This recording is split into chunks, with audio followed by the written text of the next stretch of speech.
सुप्रभात बच्चों। पूर्व कक्षा में हमने रैदास जी का जीवन परिचय और उनके पहले पद का भावार्थ समझा था। आज हम रैदास जी का दूसरा पद समझेंगे, उसका भावार्थ ग्रहण करेंगे। रैदास जी का दूसरा पद है, इसकी पहली पंक्ति देखिए। ऐसी लाल तुझ बिनु कौनु करे। यहाँ पे सबसे पहले आप ये जो पंक्ति है इसके एक एक शब्द का अर्थ जानेंगे। अब यहाँ देखिए, लाल, लाल से अभिप्राय होता है स्वामी, बिनु बिना, कौनु कौन। अब भावार्थ समझिए इसका। रैदास जी अपने प्रभु की कृपालुता को स्वीकार करते हुए कहते हैं कि आपके बिना कौन ऐसा कृपालु है जो भक्तों के लिए इतना बड़ा कार्य कर सके। आप तो दीन दुखियों पर कृपा करने वाले हैं, अर्थात आप बेहद दयालु हैं और दीन दुखियों पर अपनी कृपा हमेशा बनाए रखते हैं।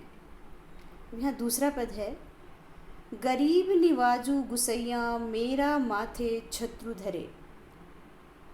गरीब नवाजू से मतलब क्या होता है? दीन दुखियों पर कृपा करने वाला। गुसैया से अभिप्राय है स्वामी। माथे छत्रु धरे अर्थात मस्तक पर स्वामी होने का मुकुट धारण करता है।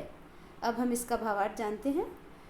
गरीब नवाजू गुसैया मेरे माथे छत्रु धरे अर्थात रैदास जी कहते हैं, हे प्रभु आप ऐसे कृपालु आप ऐसे कृपालु हैं, हे स्वामी, जिसने मुझ जैसे अछूत और नीच के माथे पर राजाओं जैसा छत्र रख दिया है, अर्थात मुझे बेहद सम्मान दिया है। अब इस पद की तीसरी पंक्ति है, जाकी छोटी जगत कऊ लागे तापर तू ही डरे। जाकी, जाकी से मतलब होता है जिसकी, छोटी अर्थात छुआछूत, जगत कऊ लागे अर्थात संसार के लोगों को लगती है। तापर तू ही डरे, उन पर आप द्रवित होते हो। ये इन शब्दों का अर्थ है। अब हम यहाँ पे इसका भावार्थ जानते हैं। रैदास जी कहते हैं कि मैं अभागा हूँ, अर्थात मैं वो अभागा हूँ जिसको छूने मात्र से दोष लगता है। बेटा उस समय छुआछूत समाज में फैला हुआ था और ऊंच नीच की भेदभाव बहुत ज़्यादा था, तो इसलिए जो रैदास जी थे वो निम्न जाति के माने गए थे, उन्हें लोग अछूत कहते थे। उसी बात को इंगित करते हुए ये पंक्तियाँ कही गई है। वे कहते हैं कि मैं वह अभागा हूँ जिसे छूने मात्र से दोष लगता है, और फिर ये ईश्वर की दयालुता कृपालुता का वर्णन करते हुए कहते हैं कि तब भी हे स्वामी आपने मुझ पर कृपा की, आप मेरे ऊपर द्रवित हुए।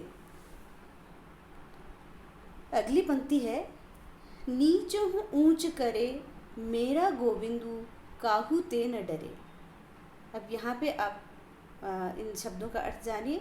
नीच हूँ ऊंच करे अर्थात नीच को भी उच्च पद प्रदान करता है।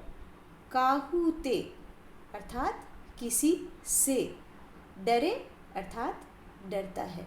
अब आप इन पंक्तियों का भावार्थ जानिए।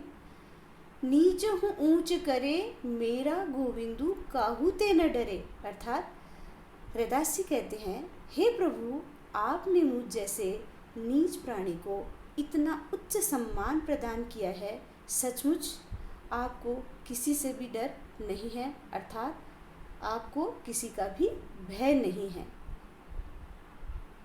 अगली पंक्ति है, नाम देव कबीरु तिलोचनु सधना सेनु तरे। अब देखिए ये जो पद है इसमें ईश्वर की कृपालुता और समानता की भावना को इंगित किया है।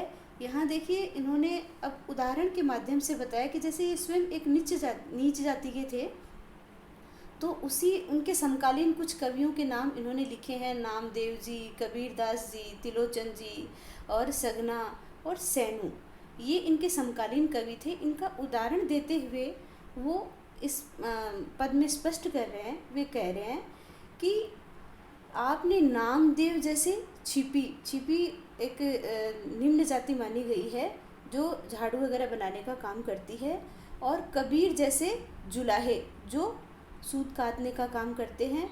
त्रिलोचन एक सामान्य संत थे, और सदना एक बेटा कसाई था जो मांस बेचने का काम करता था, और सैन एक नाई था। तो ये सब निम्न जाति या सामान्य जाति के थे, और इन सब पर ईश्वर की कृपा थी, इन सब का ईश्वर ने उद्धार किया था। तो इनका उदाहरण देते हुए वे कहते हैं कि आपकी कृपा सब पर होती है। आपने हम सबको, हम चाहे किसी भी वर्ग के हो, सबको अपनी कृपा का पात्र बनाया है।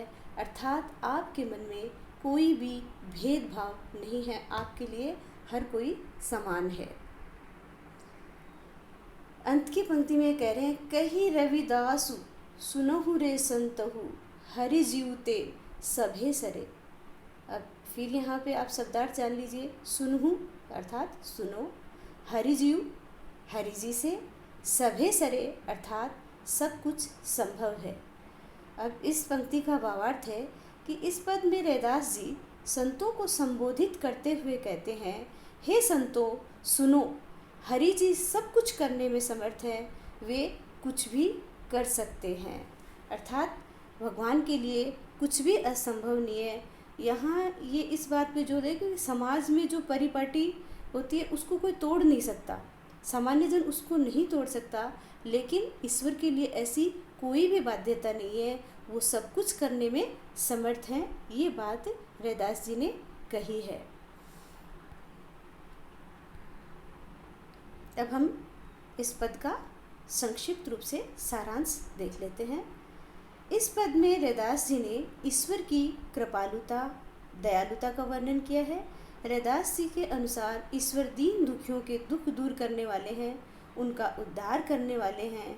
वे अछूत कहे जाने वाले तुच्छ मनुष्य को भी महान बना सकते हैं। वह गरीब मनुष्यों को राजाओं जैसा सम्मान दिला सकते हैं। वे निडर हैं, उनके मन में कोई भेदभाव नहीं है, तथा वे सब कार्य करने में समर्थ हैं। बच्चों, आपको इस पद का भावार्थ समझ में आया होगा। अगर फिर भी आपको कोई संशय हो तो आप संदेश के माध्यम से मुझे सूचित कर आप उसके विषय में जान सकते हैं, और अगली कक्षा में आपका वह संशय दूर किया जाएगा। धन्यवाद।